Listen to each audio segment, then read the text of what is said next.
sebelum join di Al-Fatihah itu bosen gitu. Oh, bosen kalau menghafal sendiri gitu ya? Terus Terus waktu join ke Al-Fatihah tambah semangat. tambah semangat juga, luar biasa.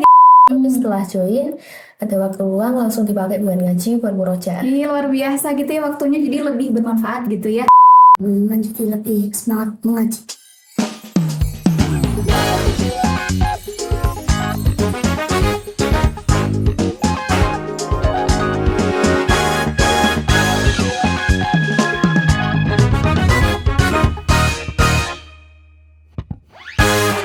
Halo, Assalamualaikum warahmatullahi wabarakatuh. Selamat datang di podcast Al-Fatihah bersama saya, Ria Ilifil Azizatul Jannah. Nah, pada podcast kali ini saya ditemani dengan beberapa santri Rumah Tahfiz Al-Fatihah. Yuk langsung saja kita kenalan dengan mereka dari yang mulai ganteng. Silahkan. Perkenalkan, nama saya Muhammad Mirza Rajendra, bisa dipanggil Mirza, umur saya 11 tahun. Oke, Mas Mirza, umur 11 tahun. Silahkan. Berikutnya. Halo, Assalamualaikum. Nama saya Destian Hanayu Putri. Biasa dipanggil Desti, umur saya 13 tahun. Oke, Mbak Desti. Berikutnya. Halo, perkenalkan, nama saya Moza Zawana Alaya, biasa dipanggil Moza, umur saya 9 tahun. Iya, Masya Allah, Mbak Desti, Mbak Moza, dan Mas Mirza. Mereka ini masih kecil-kecil ya teman-teman ya, di bawah umur 15 tahun, jadi masih pada unyu-unyu gitu. Nah, saya pengen tahu nih dari kalian, ya kira-kira masih ingat nggak surah pertama yang kalian hafal di waktu kecil gitu ya, mulai dari Mbak Desti dulu. Al-Fatihah. Al-Fatihah.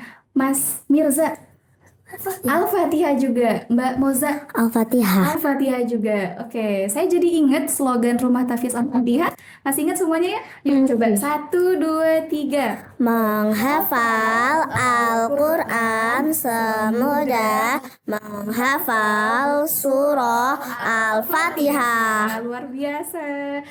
Oke, nah mereka ini kan masih kecil-kecil ya. Saya jadi pengen tahu nih rutinitas mereka dari pagi gitu ya sampai berangkat persiapan menuju ke RTA tuh ngapain aja sih? Coba diceritain dari Mbak Desti dulu, silahkan.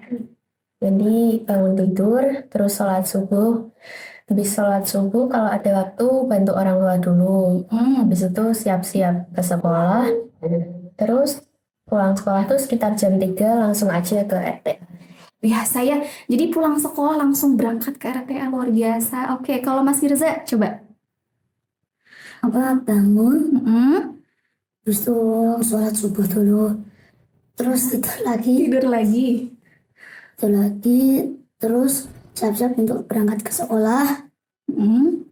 Pulang sekolah itu jam 3, itu langsung aja ke RTA. Iya, kayak Mas Mirza ini kelas berapa ya Mas? Kelas 6. Kelas 6. Kalau Mbak Desti? 7. Kelas 7. Oke, padat ya jadwalnya dari pagi sampai menjelang malam. Oke, berikutnya Mbak Moza.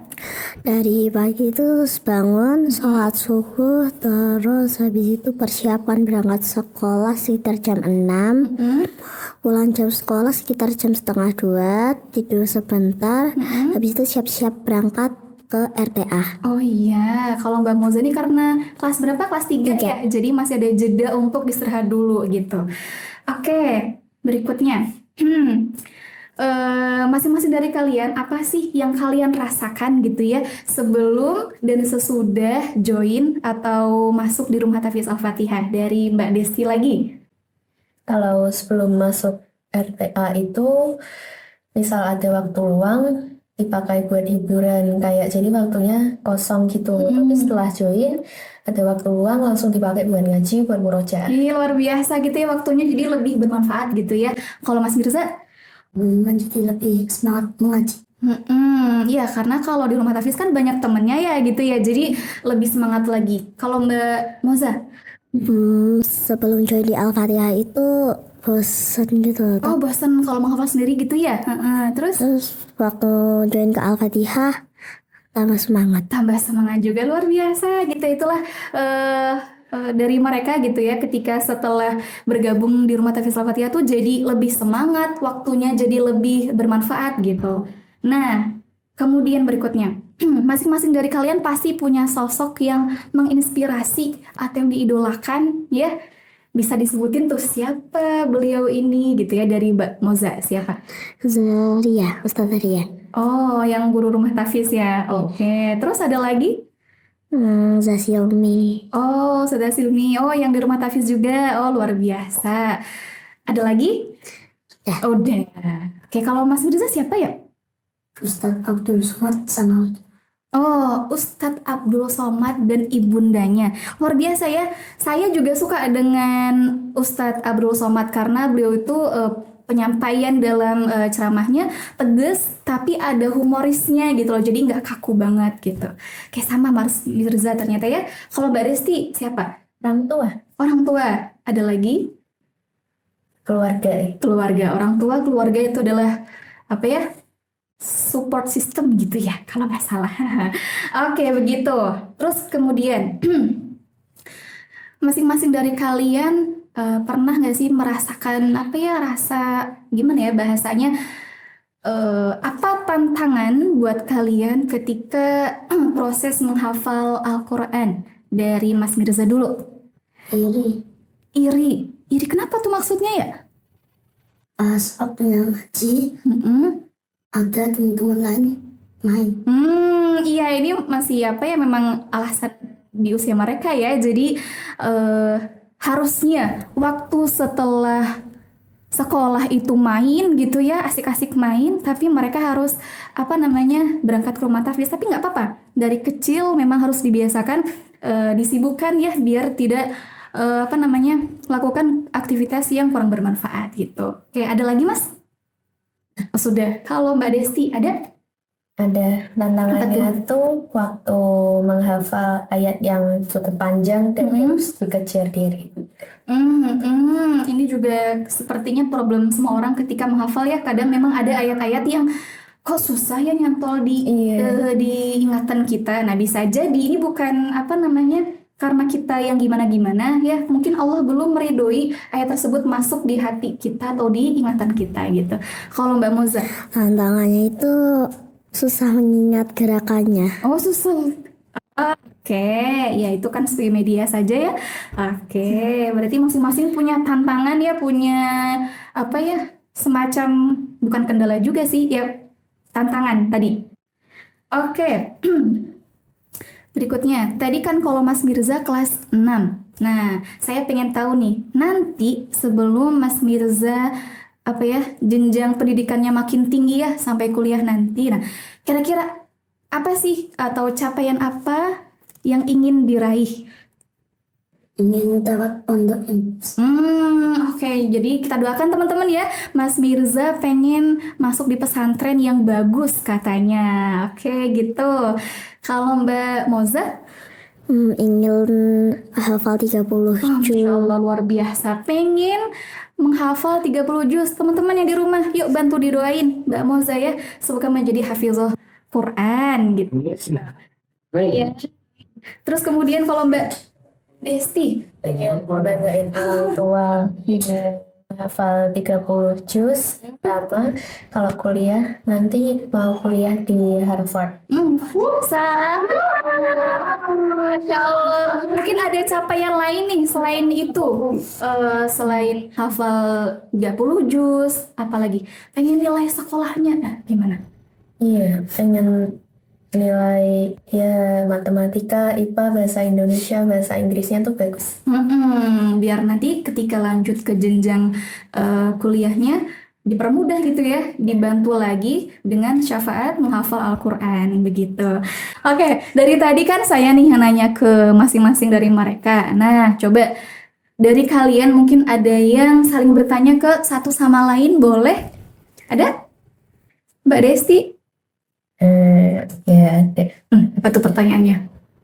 Kalian nih kan punya adik. Nah, ilmu apa yang pengen kalian ajarin ke adik kalian masing-masing? Itu Mas Mirza punya adik? Punya Mbak Moza? Punya Mbak Desi juga punya ya. Oke, dari siapa dulu ya? Mbak Moza dulu. Nah, Ilmu mengaji, ilmu mengaji, terus ilmu ibadah, ilmu ibadah, Masya Allah, calon muslimah yang, Masya Allah gitu ya. Terus ada lagi? Sudah. Ya, jadi memang ketika anak sudah punya keinginan seperti itu berarti apa ya? Memang dari kecil harus ibaratnya dicekokin ilmu apa aja gitu loh. Karena dia dari kecil sudah ibaratnya pengen jadi sosok guru ya untuk adik-adiknya sebelum nanti mungkin mengajarkan ke masyarakat luas gitu ya. Oke, kalau Mas Mirza mengalah. Nah, mengalah juga salah satu sikap apa namanya yang terpuji ya. Jadi tidak semua apa yang kita inginkan itu bisa tercapai. Maksudnya untuk kita gitu ya. Jadi mengalah bukan berarti kalah gitu ya Mas ya. Apalagi Mas Mirza punya adik gitu loh. Nah, jadi tidak semua muanya yang kita mau itu tuh bisa didapetin gitu Mas Mirza ya. Tuh, terus kalau Mbak Desti, Ilmu mengaji, menghafal Al-Quran gitu. oh iya, ilmu mengaji dan menghafal Al-Quran. Oh ya, tadi kan katanya dari kalian punya adik nih. Kalau adiknya Mbak Moza, Perempuan. perempuan, umur berapa? 4. Umur 4. Kira-kira nanti diajakin di rumah Tahfiz Al-Fatihah juga nggak? Insya Allah. Insya Allah gitu ya, mengikuti jejak kakaknya ya, menjadi seorang hafizah gitu. Perempuan tadi ya? Oke. Kalau Mas Mirza, perempuan. Terus mau join ke Al-Fatihah? Iya. Iya. Atau jangan-jangan sudah ya? Oh sudah. Ternyata jadi Mas Mirza ini ternyata sama adiknya udah masuk di rumah Tahfiz Al-Fatihah teman-teman ya. Gitu. Kalau Mbak Desti, Adik perempuan. adik perempuan. Sudah join Al-Fatihah. Sudah juga luar biasa. Oh, oke, Masya Allah ya. Jadi masing-masing dari mereka ini ya, adiknya perempuan semua, ada kesamaan ternyata ya. Terus kemudian yang 2 sudah join di rumah Tahfiz Al-Fatihah, satu lagi Mbak Moza karena masih kecil ya. Gitu. Nah, oh iya, kan kalau menghafal di rumah Hafiz Al-Fatihah itu kepakai gerakan gitu ya. Nah, saya pengen tahu nih, gimana sih apa namanya caranya gitu. Kok bisa menghafal pakai gerakan? Boleh nggak di-spill atau dibacain satu surah dengan gerakannya? Boleh? Boleh. Surah apa nih kira-kira? Al-Qiyamah. Al-Qiyamah. Oke, teman-teman di rumah ya, adik-adik di sini akan praktekkan surah Al-Qiyamah gitu ya. Ayat berapa nih? 1 Sampai 5. 1 sampai 5. Sudah siap ya? Saya menghitung. Wahid, isnaini, talata. A'udzu billahi minasyaitonir rajim. Bismillahirrahmanirrahim. La uqsimu biyaumil qiyamah wa la uqsimu bin nafsil lawamah. Ayahsabul insanu allan najma'a idhamah. Bala qadirina ala an nusawwiya banana. Bal yuridul insanu liyafjura amamah. Yas'alu ayyana yaumul qiyamah. Sadaqallahul azim. Luar biasa. Ya. Jadi merinding gitu ya, mereka bisa menghafal dengan begitu merdunya, dengan begitu kompaknya begitu ya. Oh ya, gerakan itu maksudnya ada artinya gitu ya. La uqsimu, aku bersumpah demi hari kiamat gitu ya. Iya, luar biasa. Jadi teman-teman yang di rumah perlu diketahui ya. Jadi kalau menghafal di rumah Tahfiz Al-Fatihah itu selain anak-anak ini bisa menghafal secara lisan gitu ya, mereka juga sembari belajar memahami isi maknanya atau artinya gitu. Jadi gerakannya kurang lebih mengandung artinya begitu. Jadi ini adalah metode agar anak-anak itu menghafal tidak bosan, terus asyik gitu ya, terus juga sekaligus bisa mengerti artinya apa sih yang kita hafal nih gitu. Oh iya, jadi pengen tahu kalau selama ini kalian sudah sampai mana setoran hafalannya? Surah Nuh. Surah Nuh. Berarti itu juz 29 ya? Iya. Surah keberapa itu ya kira-kira? Boleh kita hitung bareng-bareng. Oh, kelima. Apa iya? Coba dari Al-Mulk, Al-Qalam, Al-Haqqah, Al-Ma'arij, Nuh. Oh ya bener, luar biasa. Surah kelima teman-teman. Jadi mereka tuh langsung tek. Ingat itu surah kelima. Jumlah ayatnya sekian gitu. Artinya demikian gitu ya. Kalau di juz 29 tuh ada berapa surah kira-kira ya? 11. Kalian sudah ke surah kelima, berarti 6 surah lagi. Kalau menghafal sama setorannya sama nggak sih? Beda. Oh beda, karena jadwalnya beda apa gimana? Beda gitu ya. Kalau setorannya sepekan sekali gitu. Terus kalau menghafalnya? Sepekan 3 kali.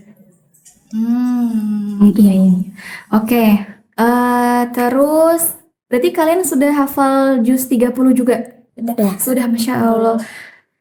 Jadi sudah hafal totalnya hampir 2 juz ya? Iya. Oke, Insya Allah 28 juz lagi OTW gitu ya. Insya Allah. Semoga Allah permudah.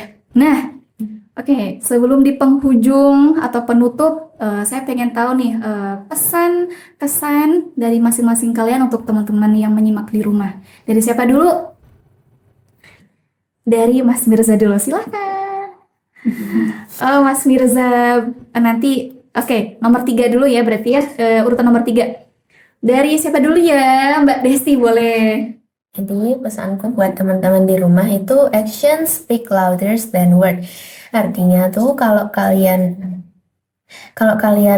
cuma ngomong tanpa dibuktiin itu bakal jadi sia-sia. Jadi perbuatannya harus lebih keras daripada ucapan kalian.